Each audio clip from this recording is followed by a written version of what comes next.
So guys, ito na yung ating chicken adobo na aking niluto. Ang sarap ng lasa at ang bango. Pag natikman nyo, siguradong makalimutan nyo yung pangalan nyo kasi sa sobrang sarap niya, talagang mapapawaw ka. Tingnan nyo guys. Wow! Smells good. And this meat is so smooth. Ang lambot ng kanyang laman guys. Ang sarap.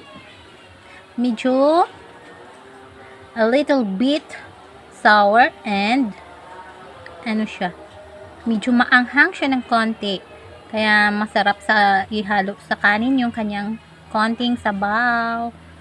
Yes guys, true. Ang sarap talaga niya. Napaparami nga ako ng kain ng kanin. Dala na dinner yung aking kanin kanina. Ang sarap talaga ng lasa ng aking niluto. Pero hindi nyo man matikman eh. Pero alam kong masarap siya. Okay.